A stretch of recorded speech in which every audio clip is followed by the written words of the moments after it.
Assalamualaikum warahmatullahi wabarakatuh. Waalaikumsalam warahmatullahi wabarakatuh. Alhamdulillahirabbil alamin. Wassalawatu wassalamu ala rasulil karim Muhammadin sallallahu alaihi wasallam wa ala alihi wa ashabihi ajma'in wa man tabi'ahum bi ihsanin ila yaumiddin, amma ba'du. Faqala Allah ta'ala fi kitabihil karim ba'da an a'udzu billahi minasyaitonir rajim. Ya ayyuhalladzina amanu ittaqullaha haqqa tuqatih wa la tamutunna illa wa antum muslimun. Umat billah dan akhwati billah yang insyaallah dimuliakan oleh Allah Ta'ala, kembali mari kita bersyukur kepada Allah atas berbagai kenikmatan yang telah diberikan kepada kita di hari ini. Dalam keadaan sehat walafiat, kita masih bisa melaksanakan salah satu kewajiban kita, yaitu thalabul ilmi. Dan kita berdoa semoga kondisi Indonesia dan khususnya Solo Raya semakin membaik, ya, semakin nyaman untuk melakukan aktivitas terutama pengajian. Karena hari-hari ini tadi ada beberapa majelis yang kemudian ada yang di cancel karena khawatir ada hal-hal yang tidak diinginkan. Untuk itu kita berharap kalaupun ada mahasiswa atau masyarakat yang melakukan demonstrasi dengan cara yang baik, dan semoga juga para pengambil kebijakan di pemerintahan juga bisa menyikapi dengan cara yang bijak, sehingga kita hindarkan adanya adu domba dari anak bangsa. Siap semuanya teman-teman? Alhamdulillah saya sudah makan? Sudah. Ada yang belum? Yang belum nanti makan sendiri ya. Ya, ya. Hari ini kita akan sharing, ngobrol-ngobrol tentang pertemuan yang penuh kenikmatan, pertemuan yang penuh keindahan. Saya tanya nih, dibantu jawab. Pertemuan dengan apa atau pertemuan dengan siapa yang jenengan membuat senang? Pertemuan dengan siapa? Ibu, bahagia itu pas ketemu dengan siapa? Suami, anak. Berarti ketemu siapa itu? Keluarga. Keluarga itu kebahagiaan. Jangan kalau lagi capek gitu, ketemu anak rasanya gimana? Hilang capeknya ya. Ada yang tambah capek? Saya kalau ketemu anak tambah emosi. Nah, ini ada hal yang kurang baik di dalam hatinya. Atau mungkin ya memang anaknya rotor piye-piye gitu. Tapi sesungguhnya dengan pertemuan itu akan membawa kepada kebahagiaan, insyaallah. Ketemu orang tua, ketemu tetangga, ya kemudian ketemu anak, ya suami, istri. Itu kalau kondisinya baik ya, insya Allah senang. Gitu. Maka ada istilah mudik, lama banget ditunggu ya kan? Ya, ketemuannya itu seneng banget. Kalau sampai ada keluarga kita yang tidak mudik, gimana kita? Ada perasaan gimana gitu kan? Walaupun nek mudik kesuwen yo padu sih kadang-kadang. Gitu, nek mudik ngantek 2 bulan gitu ya tambah. Kadang-kadang ya lama-lama terbuka sifat aslinya. Nah, bertemu teman pengajian seneng nggak? Seneng banget. Dulu buktinya waktu pandemi sedih kan kita, nggak bisa ngaji bareng, nggak bisa nyoto bareng, itu sedih banget. Kemudian setelah dibolehkan ketemu, masya Allah. Dan apalagi ketemu teman-teman di majelis taklim, ini luar biasa. Maka di sini akan kita bahas tentang pertemuan-pertemuan ini yang kaitannya dengan pertemuan di akhirat besok. Di sini disebutkan ada 4 keadaan orang yang pernah bertemu di dunia dengan keadaannya besok di akhirat.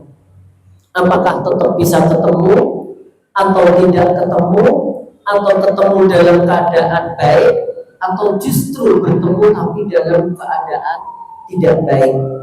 Yang pertama, keadaan yang pertama, mereka orang-orang yang ketemu di dunia namun tidak akan ketemu di akhirat. Jadi ada yang ketika di dunia mereka bisa saling bekerja sama, ketika di dunia bahkan dia bisa dalam satu keluarga, dalam suatu aktivitas, tapi karena ada perbedaan keyakinan, ada perbedaan amalan, sehingga tidak bisa ketemu lagi besok di akhirat. Maka bisa saja di sini ada seorang mukmin, orang yang beriman, dia punya teman akrab, dia punya keluarga, tapi keluarganya ini berbeda keyakinannya. Di dunia masih ketemu, di dunia masih bisa membantu. Yang beriman kadang dibantu oleh yang tidak beriman. Misalkan mohon maaf, urusan keuangan. Yang tidak beriman mungkin hartanya banyak, yang beriman kondisinya pas-pasan, sering dibantu karena dia adik kakak. Yang kedua atau sebaliknya, yang memiliki kelegaran harta adalah yang beriman. Karena dia masih keluarga, sekalipun beda agama, dia tetap rukun dalam urusan dunianya. Tapi karena beda keyakinan, akhirat tidak bisa mempersatukan. Bisa dipahami? Diabadikan di dalam surah Al-Ma'arij ayat 11 sampai 14. Yawaddul mujrimu law yaftadi min adabi yawmi idzin bibani wa sahibatihi wa akhihi wa fasilatihi allati tuwi wa man fil ardi jami'an.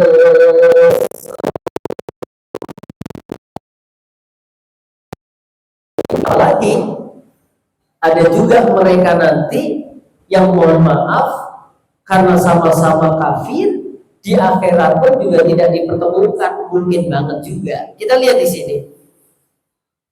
Orang yang kafir, dia ingin kalau sekiranya dapat menebus dirinya dari azab hari itu dengan anak-anaknya dan istrinya dan saudara-saudaranya dan kaum familinya yang melindunginya di dunia dan orang-orang di atas bumi seluruhnya, kemudian mereka mengharap tebusan itu dapat menyelamatkannya. Surah Al-Ma'arij ayat 11 sampai 14.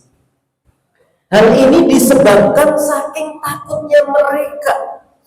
Maka Allah menyebutkan keadaan orang-orang kafir ini karena mereka akan merasakan azab yang pedih.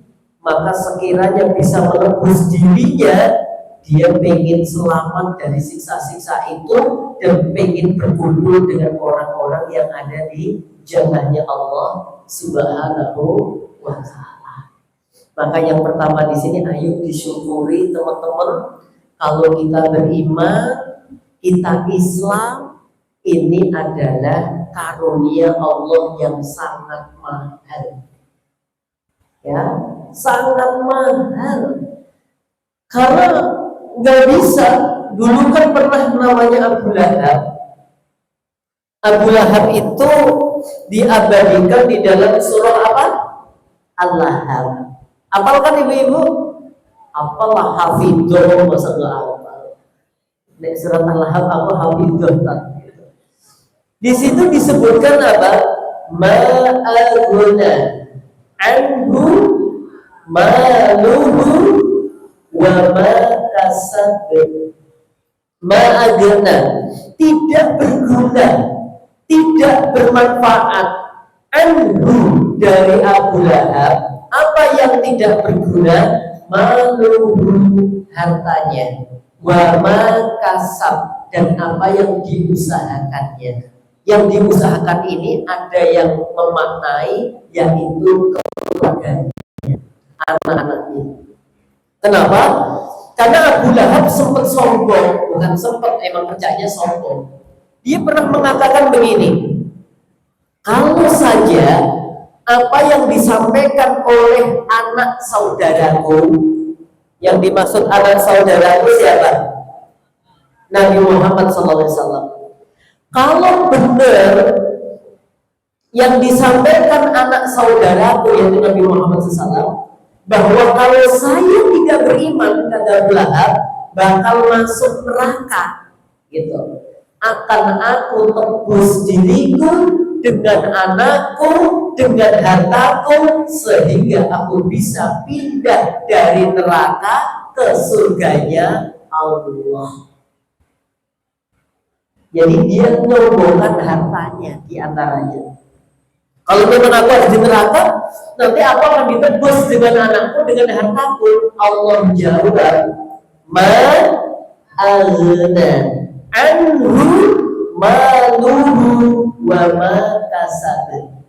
Tidak berguna dari Abu Lahab apakah itu hartanya dan juga anaknya. Artinya nggak bisa. Ya wes anak gue sing neraka, aku tening surga. Nggak bisa seperti itu jawab. Maka kalau kita pengen selamat, ya harus dimulai dari diri kita. Jadi ternyata nanti ada hamba Allah yang di dunia pernah ketemu, tapi di akhirat tidak bisa ketemu.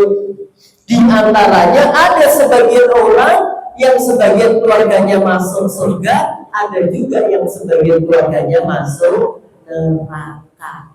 Kalau kita pengennya masuk surga semuanya, ya kan? Kalau kita pengennya selamat dari neraka semuanya. Tapi kadang-kadang usahanya belum maksimal, belum tenanan. Buktinya kok ninggal ke rasa-rasa si angeleran. Malamnya tahajud gimana, sudah jalan atau belum, Bu? Kebelandangan, ya Allah. Lah tak alarm jam 5 loh, tanda 5. Subuh jam berapa? Saya punya keyakinan ummahat akhwat, sebenarnya bangun tidak itu di antaranya sangat bergantung dengan niat kita. Yakin toh. Makanya tiap malam itu jangan sampai satu tertidur. Tertidur itu berarti nggak sengaja. Kadang-kadang enek sing nonton TV terus ditonton. Paham maksudnya? Awalnya nonton, lama-lama, atau ada kalau mbah-mbah di kampung itu, mohon maaf, lipet-lipet gombal rupiah itu loh jemaah. Tahu? Itu 11 turun loh jemaah. Iya, mungkin capek kali ya. Kok rabar-bar loh. Dibayangin ngantuk turun. Bahkan ada kejadian istrinya bingung digoyang bojone anaknya ra ketemu. Terus ditekok-tekok golong-golong diumumke bojoku renek tibake kerubuhan gombal rupiah. Ketemunya apa? Ketemunya si anak wedok arep goleki metu kok ada suara gragro. Ternyata ibunya ini kerubuhan. Saking mungkin kesel wong wedok ya jamaah. Ya, disitulah keadaannya. Nah, maka kalau jenengan niat bener-bener, maka ada sunahnya kan, sebelum tidur itu selain wudu, zikir, memaafkan orang-orang yang berbuat dolim kepadanya, baca doa, diusap, habis itu apa dalam hadis? Berniat untuk bisa bangun malam. Qadarullah, kalau tertidur saja dia nggak bisa bangun, dalam sebuah hadis dia mendapatkan pahala sholat malam semalam suntuk. Kalau diawali dengan niat. Makanya kalau mau tidur itu tolong niat. Gitu. Kalau qadarullah nggak bisa bangun, dihitung apalagi bisa bangun. Kalau bisa bangun dia sholat, jangan terus. Yang penting itu pahala niat tak turun jangan. Oke, satu itu. Yang kedua, penjelasan tentang, kalau yang pertama tadi apa? Bertemu di dunia tetapi tidak bisa berkumpul di akhirat. Yang kedua, mereka tidak pernah bertemu di dunia, namun mereka akan bersua atau bertemu di akhirat. Kalau yang pertama, ketemu di dunia, tapi nggak ketemu di akhirat. Yang kedua, apa? Mereka tidak pernah bertemu di dunia, tapi kemudian mereka bakal bertemu di akhirat. Siapakah mereka? Mereka adalah orang-orang yang beriman. Mereka akan bertemu dengan para nabi, dengan orang-orang yang jujur, dengan orang-orang yang syahid, dengan orang-orang yang soleh, sebagaimana diabadikan di dalam surah An-Nisa ayat 69. Siapa yang dikumpulkan? Perhatikan. وَمَنْ يُطِعِ اللَّهَ وَالرَّسُولَ فَأُولَئِكَ مَعَ الَّذِينَ أَنْعَمَ اللَّهُ عَلَيْهِمْ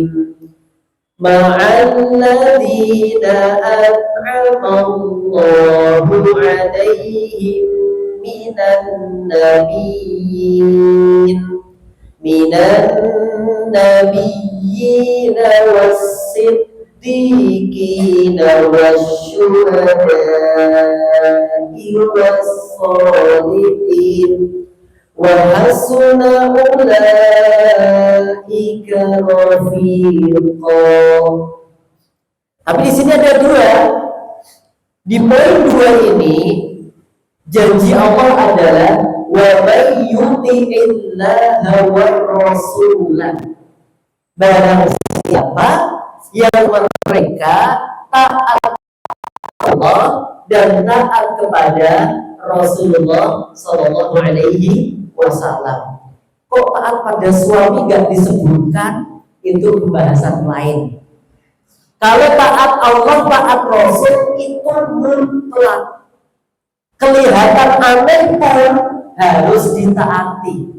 Kalau ketaatan kepada suami ada catatannya, selama tidak bermaksiat kepada Allah dan Rasulnya, selama tidak melanggar syariat, mutlak taat kalau tidak melanggar syariat. Emang ada Ustaz seorang suami yang nyuruh istrinya maksiat? Ada nggak kira-kira?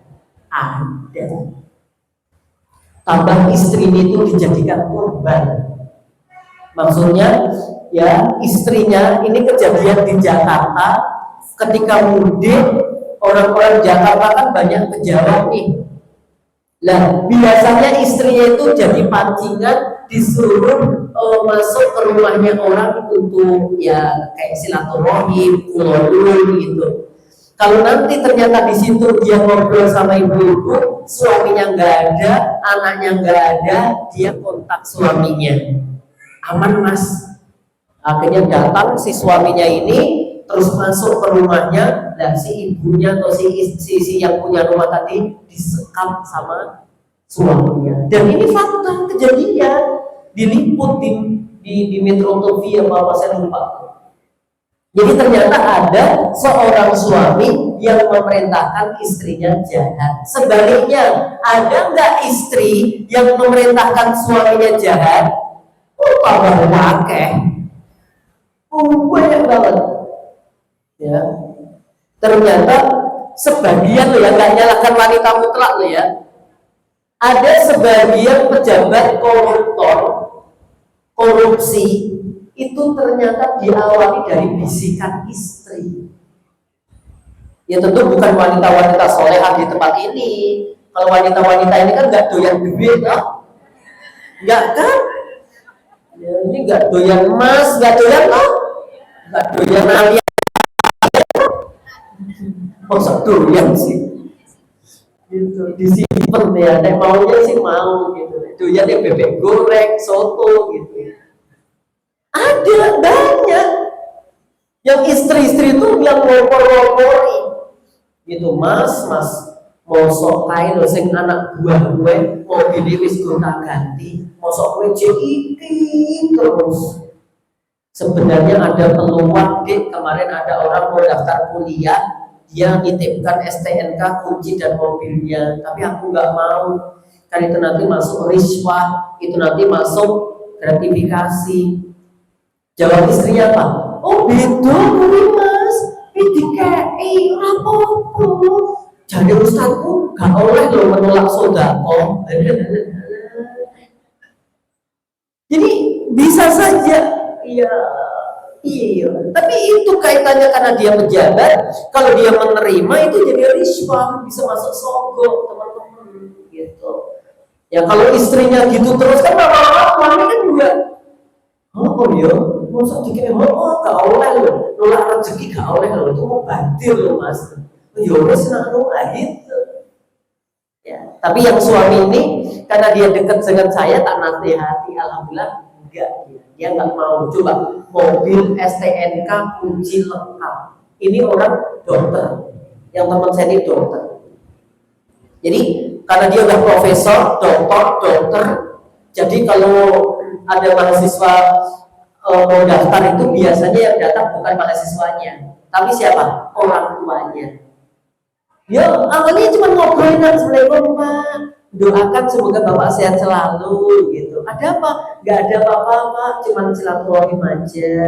Pak alhamdulillah bisnis saya kelapa sawit lancar, ini saya pengen memberi hadiah bapak. Doanya apa? Gak ada pak, gak ada, cuma silaturahim aja. Ini ada STNK sama kunci, tak tinggal aja hadiah buat bapak, mobilnya sudah di parkiran. Itu toh pulang. Habis itu WA, assalamualaikum pak, pak mohon maaf lupa doakan anak saya besok akan daftar spesialis titik-titik di fakultas yang bapak mengampu. Gitu caranya. Nah jenengan istrinya itu kira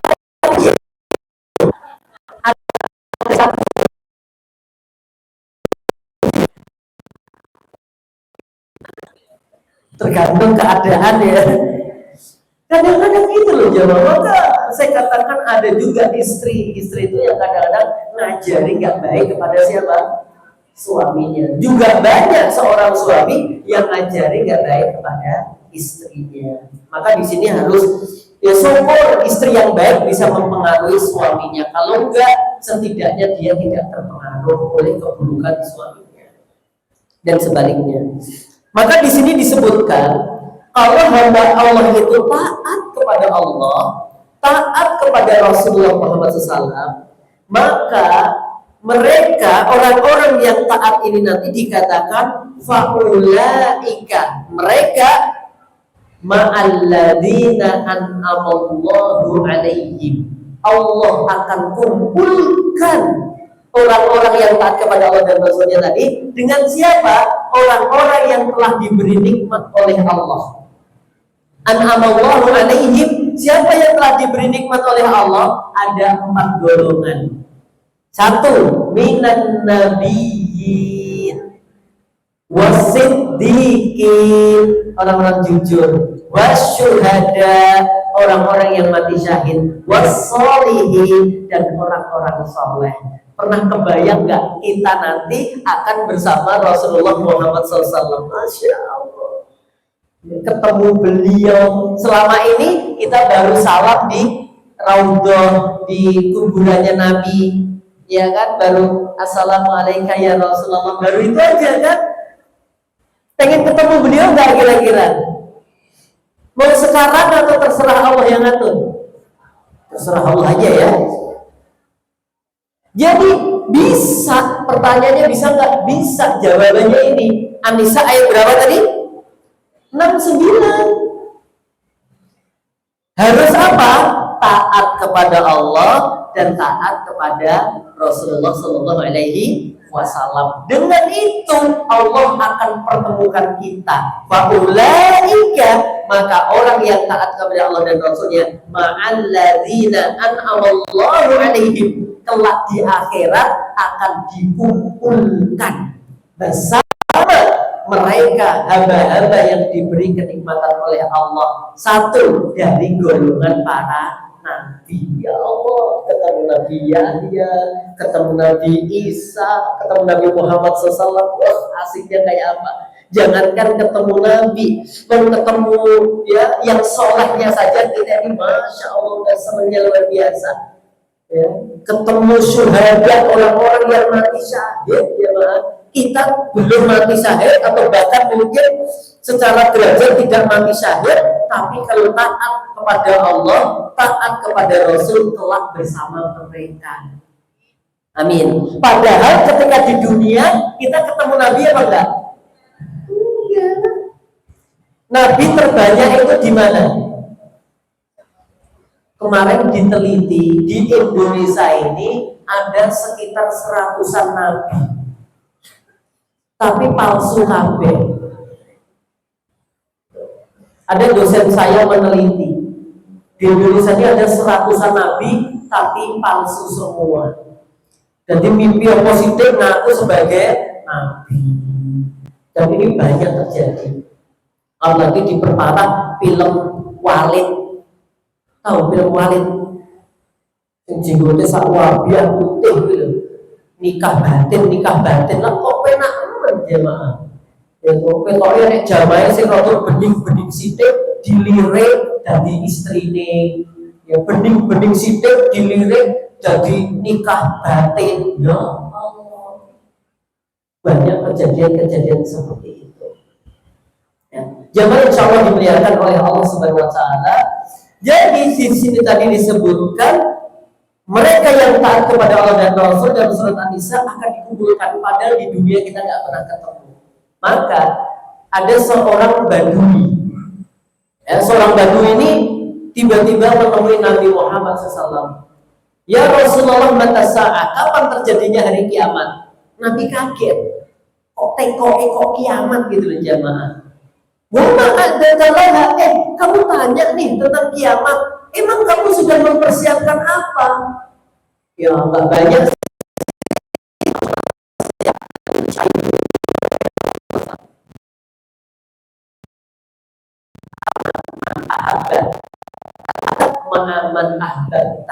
Orang akan dikumpulkan bersama orang yang dia cintai.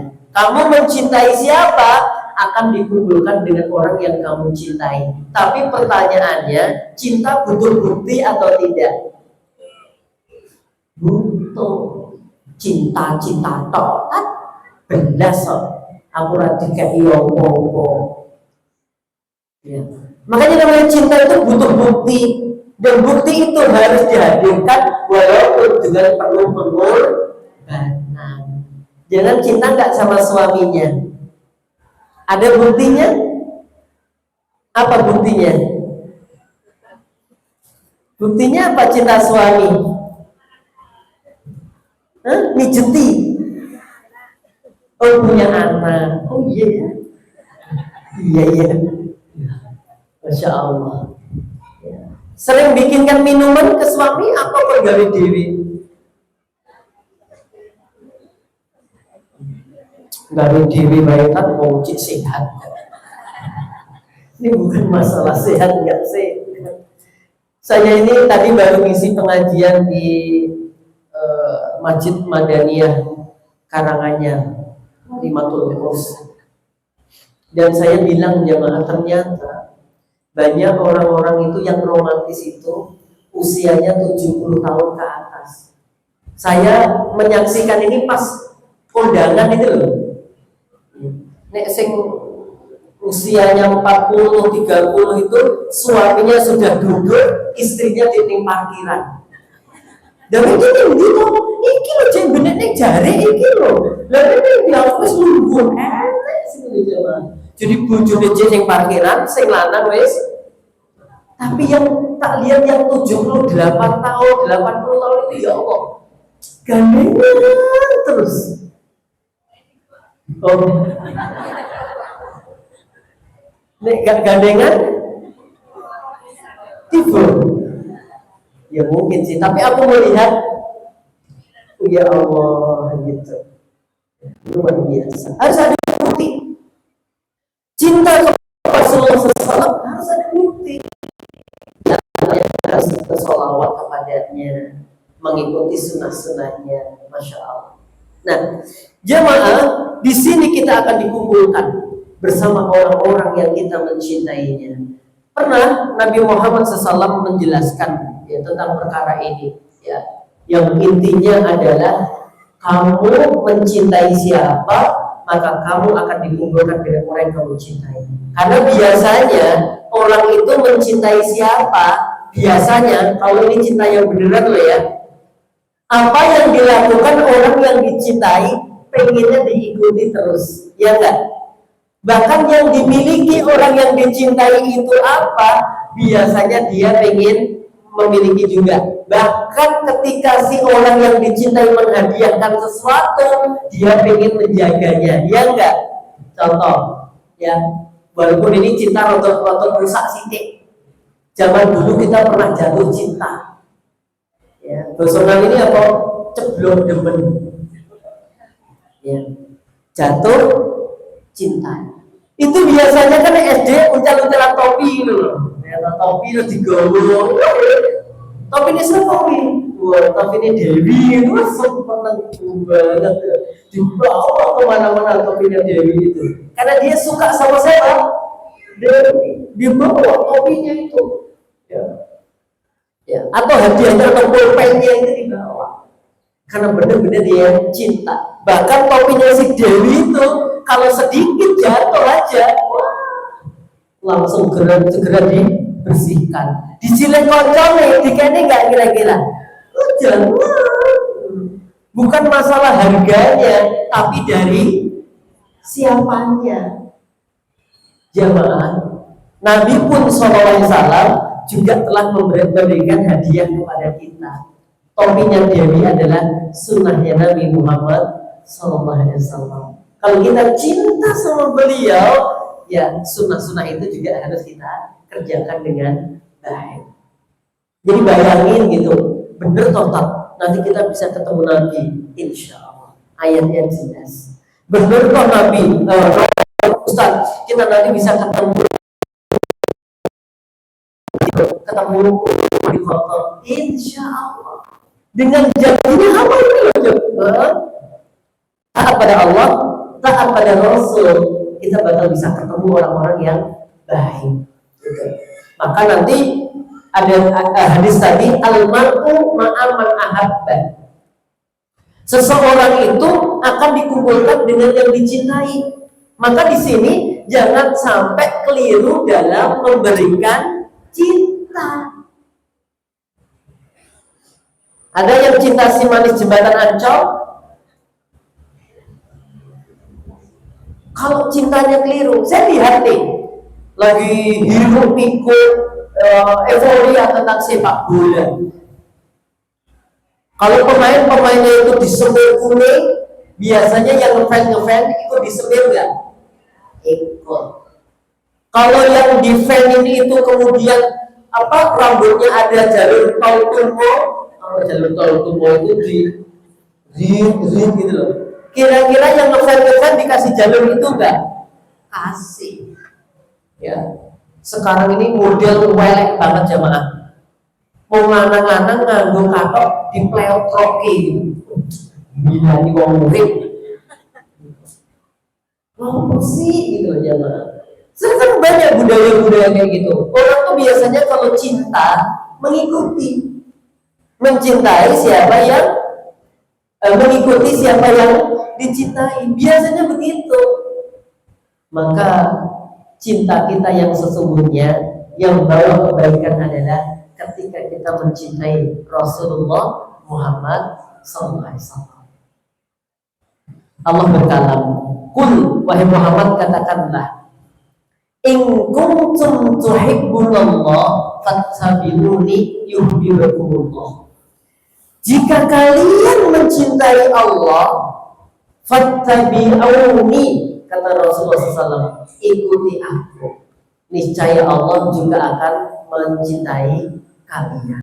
Oke, ini poin yang kedua. Poin yang ketiga, mereka orang yang bertemu di dunia akan tetapi mereka akan bermusuhan di akhirat. Mereka adalah golongan yang menyadarkan pertemuannya di dunia, persahabatannya di dunia hanya sekadar untuk bersenang-senang saja, untuk berfoya-foya. Mereka tidak untuk saling mengingatkan tentang tauhid, dia tidak saling mengingatkan tentang ibadah. Biarin aja lah temanku gak beribadah, yang penting kita bahagia, yang penting kita joget bareng, yang penting kita kemana-mana bareng. Soal sholat, ngaji itu privasi, itu pribadi, dia gak jilbaban gak apa-apa, yang penting pertemanan kami baik-baik saja. Daripada saya mengingatkan dia kemudian terjadi keretakan di antara hati kami berdua, mending gak usah diingatkan. Temenku golol bojone wong liya ya ora apa-apa, sing penting dia dengan aku tetap baik-baik saja. Soal dia gololi bojone wong itu urusannya dia, gak ada dengan urusanku. Begitukah pertemanan jemaah? Ya, inilah pertemanan ya yang di dunia kelihatannya akrab, tapi nanti di akhirat akan saling menjatuhkan, akan saling menghinakan, akan saling menuduhkan. Allah sebutkan di dalam surah Az-Zukhruf ayat 67. Surat apa jemaah? Az-Zukhruf ayat berapa? 67. Kalau yang pertama tadi dalilnya surat apa? Al-Ma'arij ayat berapa? 11 sampai 14. Yang kedua dalilnya surat apa? An-Nisa ayat berapa? 69. Yang ketiga surat apa? Az-Zukhruf ayatnya berapa? 67. Al-akhillau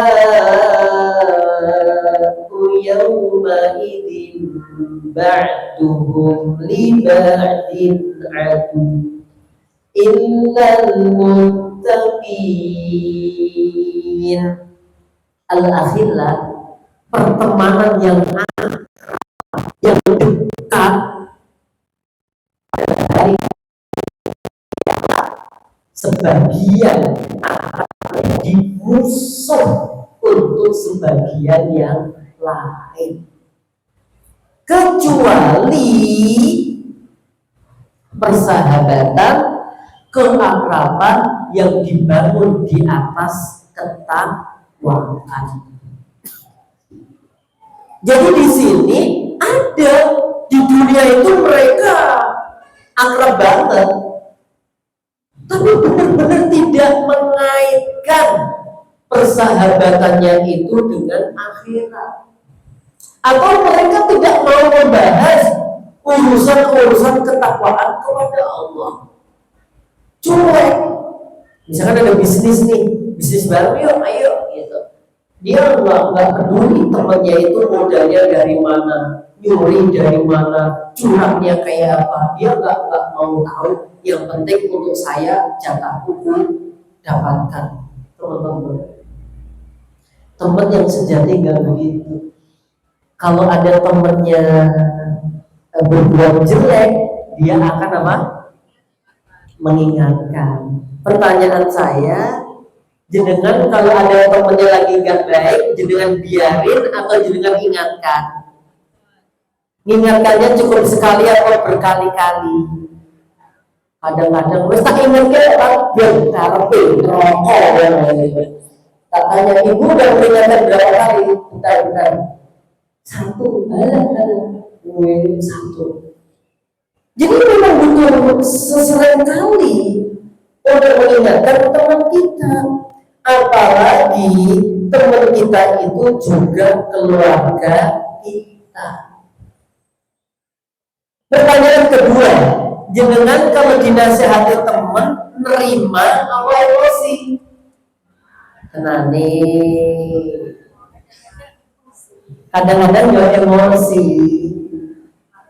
Kenapa kok dinasehati emosi? Oh, tergantung penyampaiannya. Bagus. Begitu juga.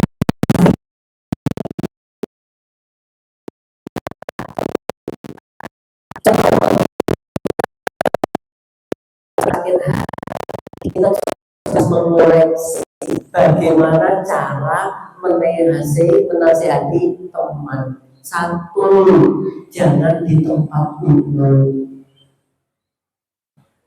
Ya, saya menasehati misalkan jamaah pengajian ini kadang-kadang kan ada ya lagi makan snack sosis ambil apa lombok di tangan kiwa pas pengajian gitu ya, sosisnya tangan tangan tapi lomboknya tangan kiwa enak menangku nyawa ya tes gitu. Tapi saya menasehati bagaimana caranya. Saya waktu ngomong di antara sunnah Nabi makan harus tangan kanan sekalipun itu lombok, tapi aku tak heran dengan dia. Gitu dia langsung nggak langsung ibu yang jilbab oranye, nggak gitu. Ibu yang jilbab hitam nggak gitu. Saya agak rontok-rontok gitu, tapi dia langsung gitu. Atau dengan bahasa yang bagaimana? Jadi orang itu kalau dinasihati di depan umum merasa dipermalukan. Yang kedua, kalau menasihati teman, pilih kata-katanya yang halus, yang baik, yang sopan. Gitu. Pilihan kata diksi itu penting. Gitu. Jangan langsung menuduh, lebih baik sifatnya klarifikasi. Ini misalkan, Mbak, biasanya kemarin pengajian hadir, Mbak. Kok kemarin nggak hadir, ada acara apa, Mbak? Lo enak kan? Oh iya, aku jadi wis budal kayak, tapi ternyata kaos kakiku bolong. Atau ternyata apa gitu. Oh, pas budal kayak udah gitu, enak kan? Tapi kan kadang-kadang wis ngaji apa wis WA orang budal atau menyudutkan lah. Singko rumah dulu kayak itu. Yang ketiga atau seterusnya dalam memberi nasihat itu juga lihat dia kondisinya hati lagi apa, ya kan? Kadang-kadang dia itu melakukan itu bukannya dia nggak sadar loh jemaah, tapi memang ya. Contohnya apa? Nabi Muhammad SAW ketika sedang di rumah bersama Aisyah, tiba ada pembantunya membawa hadiah makanan lah pada mangkok dari istri yang satunya. Datang, ya kurang lebih ini Nabi, ini ada titipan sup ayam dari istri jenengan. Di situ ada Aisyah lagi berdua bersama Nabi, lah kok enek titipan. Refleks, kontak, numplok, pecah. Apa yang dilakukan Nabi? apa langsung marah-marah? Kamu tuh gimana sih? Istrinya Nabi kok kayak gitu? Nggak keluar kata-kata itu. Dalam hadis ya ada. Yang keluar apa? Wahai pembantuku, gharrat ummuka. Maaf, ibu lagi cemburu. Gitu aja, dan nggak apa-apa. Buat di marah. Setelah beberapa waktu, kurang lebih Nabi bersabda begini. Saya lupa redaksinya. Ina'un bi ina'in to'amun bi to'amin. Belum salah begitu. Mangkok diganti dengan mangkok, makanan diganti dengan makanan. Dan itu menasihatinya setelah beberapa waktu. Ketika sudah mulai tenang. Menasihati diupayakan ketika tiga. Kalau menurut ini ke anak terutama, satu pas lagi senang-senang jalan-jalan. Dua, yang ketiga saat menjelang tidur. Menasihati, terutama kalau ke anak, ke istri, ya bisa jadi kan istri nasihati suami juga mungkin kan. Nah, di waktu-waktu yang begini, ojo pas adus buat nasihati. Nih nyetir jangan bernasihati, klarifikasi pas nyetir, bahaya jemaah. Kalau nyetir fokus gini, terus ditekoin, Mas iki BA-ne sopo? Mikir beloknya kemana? Jadi beda laki-laki dengan perempuan. Perempuan ini diajak mikir double, triple bisa. Lanang raiso jemaah. Nek nyetir do nyetir to. Nyetir mbok tekoki tunggakan SPP. Iso ngegas, ngerem itu nanti jemaah. Oke, maka ayo ya, jangan sampai persahabatan kita di dunia ini bersifat pragmatis, duniawiya, transaksional. Duit yang dibahas, uang yang dibahas. Tolong persahabatannya bisa menuju kepada persahabatan akhirat. Banyak banget nanti ya, saling menjatuhkan. Ini kan gara-gara kamu. Enggak kok, kamu dulu udah nasihati kok. Enggak, kamu gak pernah nasihati aku. Akrab di dunia, tapi di akhirat dia akan bercerai-berai, berpisah, saling menjatuhkan, ba'duhum li ba'din adu. Satu menjadi musuh yang lainnya. Yang terakhir jamaah, di sini adalah mereka orang-orang yang bertemu di dunia, dan mereka adalah orang-orang yang bisa bertemu di akhirat. Mereka adalah hamba-hamba Allah. Sewaktu hidup di dunia saling menasihati, saling mengingatkan, saling menunjukkan kepada kebaikan, dan saling mengajak berlomba-lomba untuk melakukan amal soleh. Mereka orang yang beriman kepada Allah. Mereka adalah orang-orang yang beriman kepada Rasulullah SAW. Dan pertemanan mereka, pertemanan yang didasarkan atas nilai-nilai ketakwaan. Suratnya At-Tur ayat 21. وَالَّذِينَ آمَنُوا وَاتَّبَعَتْهُمْ ذُرِّيَّتُهُمْ بِإِيمَانٍ أَلْحَقْنَا بِهِمْ ذُرِّيَّتَهُمْ وَمَا أَلَتْنَاهُمْ مِنْ عَمَلِهِمْ مِنْ شَيْءٍ كُلُّ امْرِئٍ بِمَا كَسَبَ رَهِينٌ. Dan orang-orang yang beriman dan anak cucu mereka mengikuti dalam keimanan, maka kami hubungkan anak cucu mereka dengan mereka, dan kami tidak mengurangi sedikit pun dari pahala amal mereka. Tiap-tiap mereka terikat dengan apa yang dia kerjakan.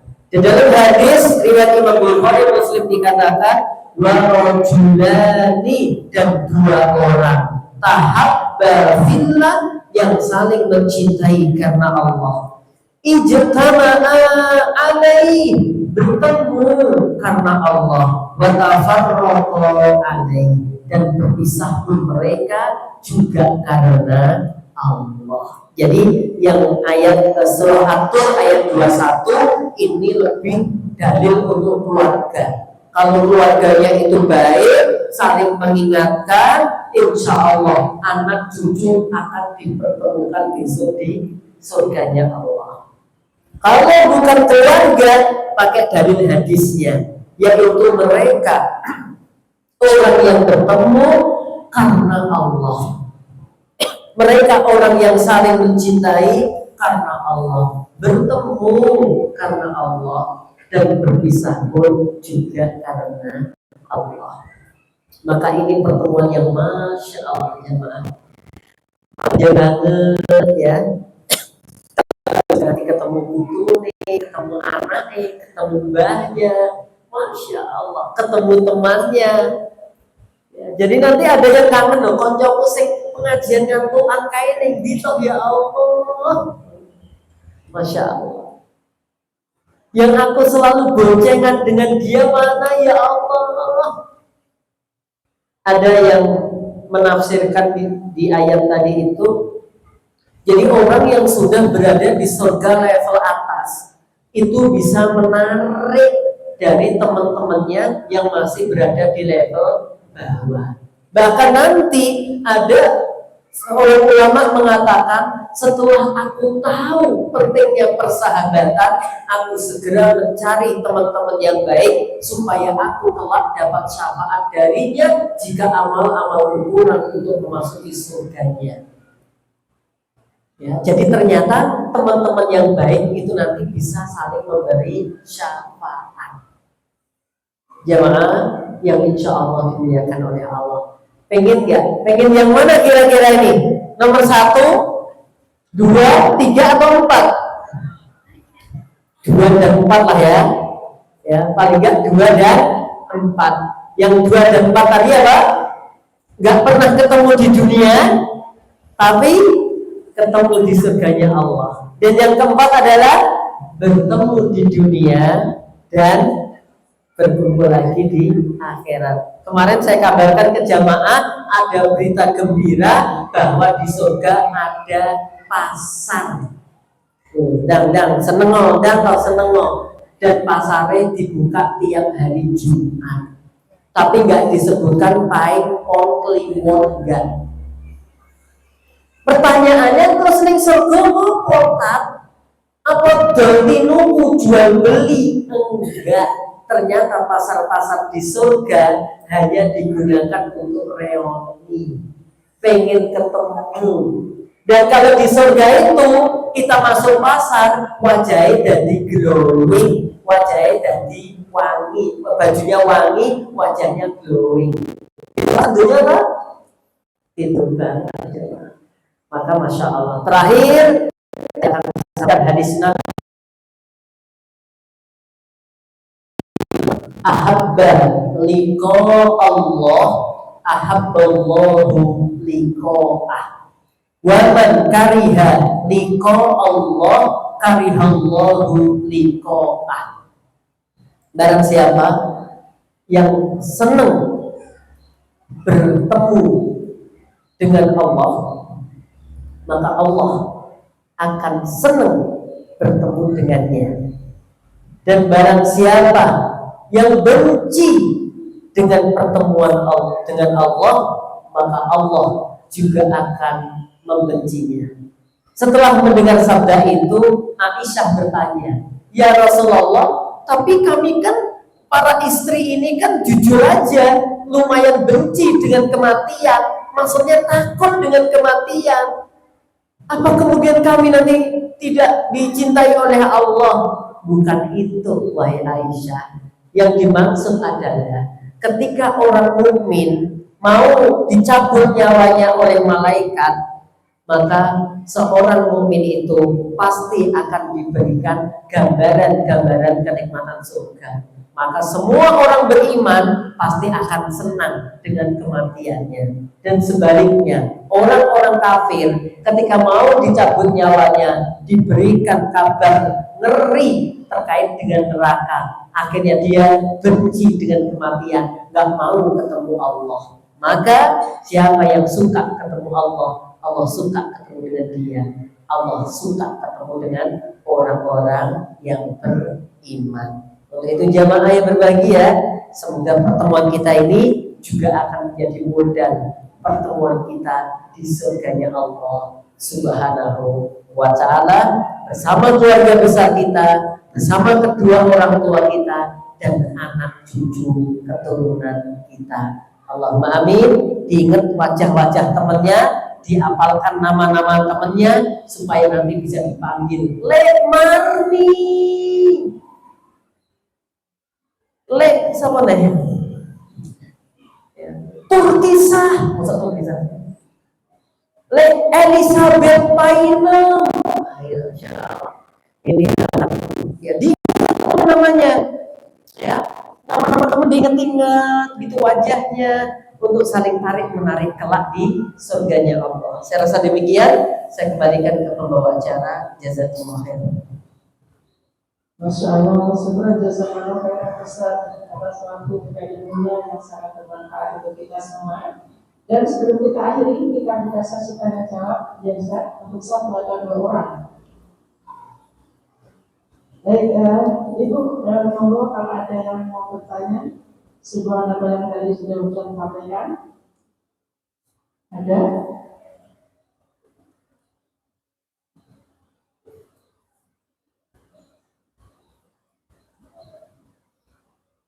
Assalamualaikum warahmatullahi wabarakatuh. Waalaikumsalam. Ustaz, mau bertanya, yang di sini aku juga bisa menarik kalau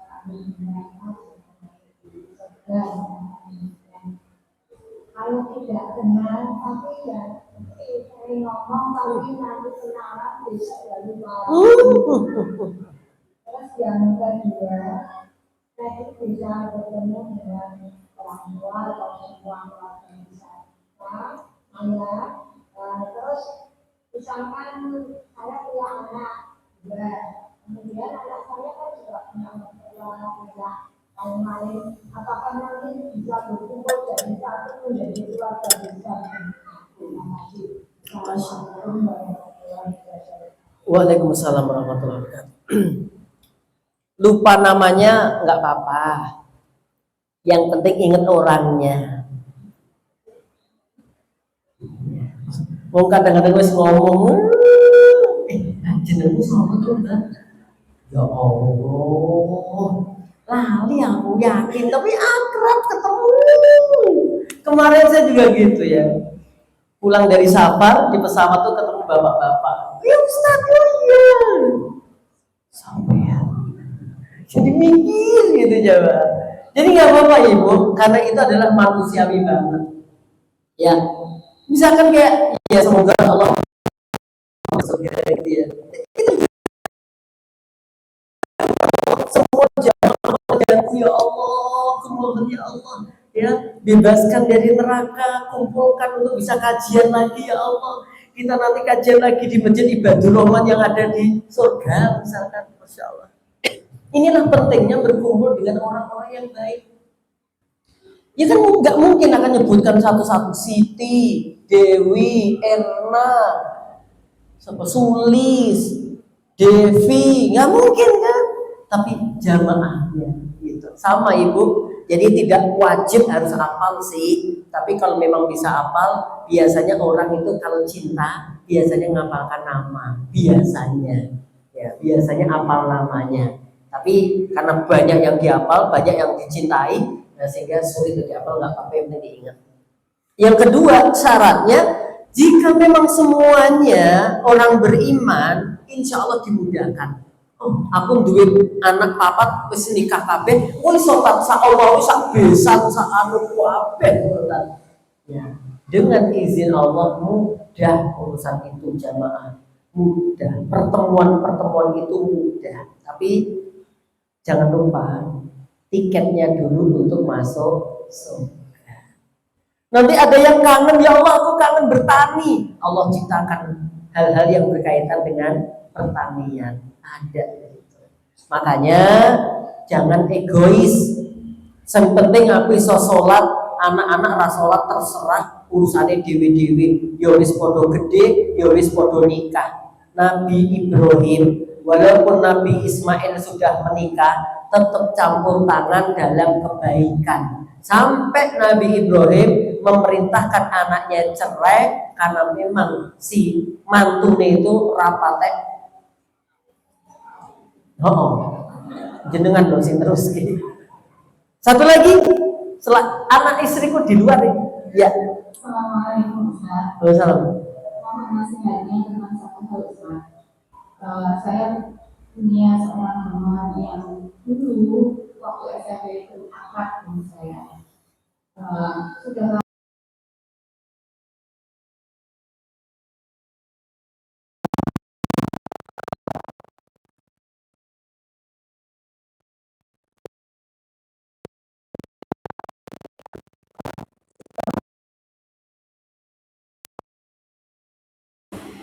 sebenarnya saya sendiri ingin sekali untuk menasihati, tapi Ustaz mungkin karena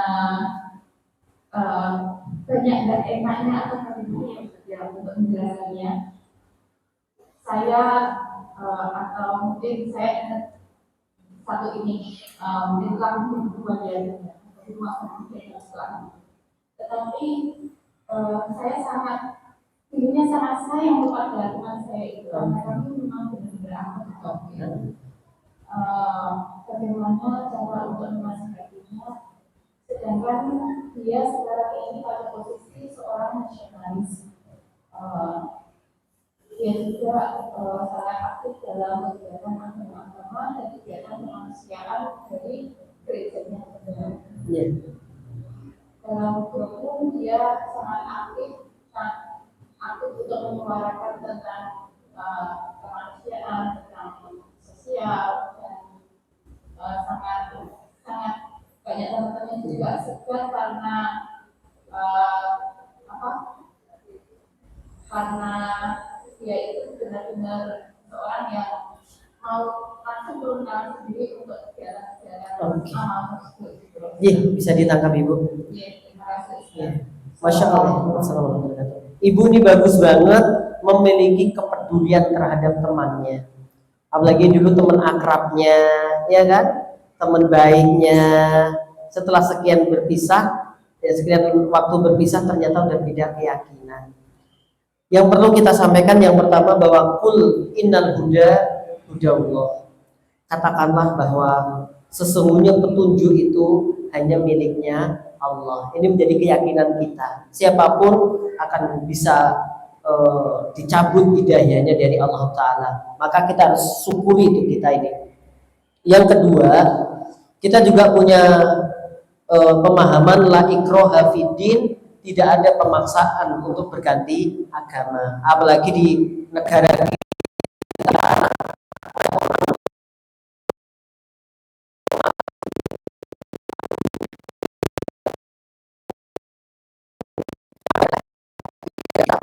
tunjukkan akhlak-akhlak mulia kita, kebaikan-kebaikan kita. Pertemanan tetap aja nggak masalah, ya. Kemudian ya kalau pengen tuker pemikiran, ya nggak apa-apa gitu. Dalam arti jenengan pengen supaya dia ada perubahan. Tapi kalau kita nggak mampu, mungkin bisa orang yang lebih pandai daripada kita. Kalau kita nggak mampu, tambah katut tiba itu tambah baik gunamu penak. Iya gunaku penak. Gunamu akeh larangan toh. Iya gunaku orang pate akeh misalnya gitu. Atau yang lainnya. Yang paling penting lagi adalah doakan. Allahumma diha. ila sabilika ya Allah. Ya Allah, berikanlah petunjuk ya Allah kepadanya ya Allah. Itu. Ya, bukti jenengan Masya Allah. Dan kalau berhasil, Masya Allah, orang yang bisa mendakwai, orang bisa pindah kepada jalannya Allah, dia akan mendapatkan kemuliaan yang luar biasa. Cukup ya? Ada satu lagi Bu depan? Ada? Ya udah, satu lagi.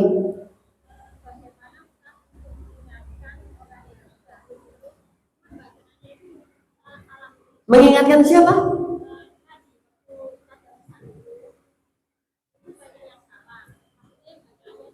Oh iya.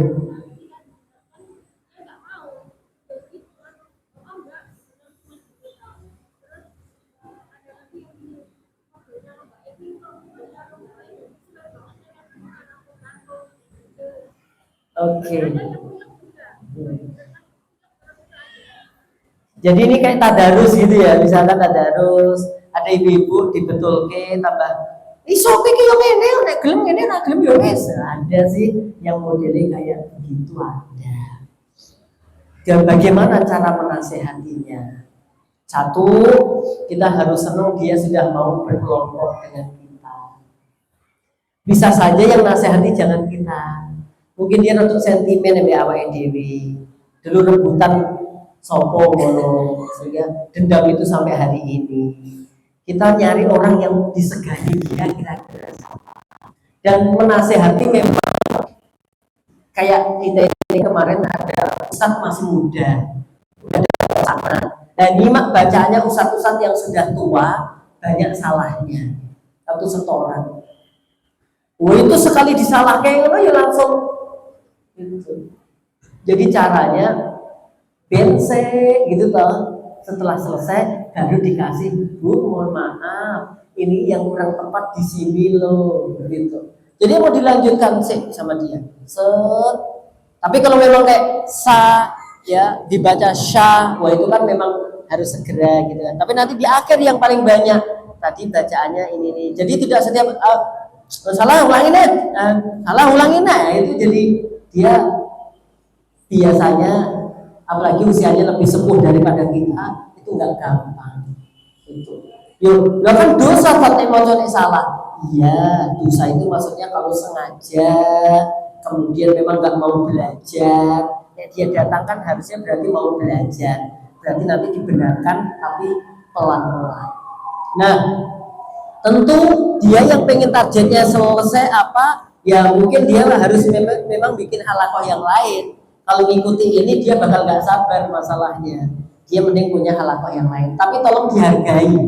Beliau sudah mau itu masya Allah.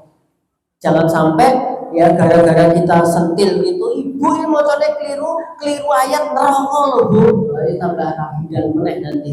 Dibimbing aja pelan-pelan, ya.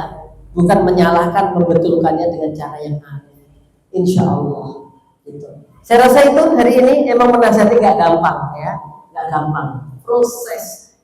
Kadang cari waktu yang tepat, kemudian ini. Kadang-kadang kalau kayak gitu nggak harus ikut tadarus. Nah khusus beliau itu disimak satu orang yang memang dia mau ada perubahan dan itu juga banyak hasilnya. Itu memang nggak target katam, ya targetnya adalah belajar. Kalau targetnya katam, ya yang lancar-lancar ya kayak sweeping yang mandang banget. Kadang-kadang kalau kita mau melu nesu kadang-kadang wah ya Allah kalian. Baik, Assalamualaikum warahmatullahi wabarakatuh.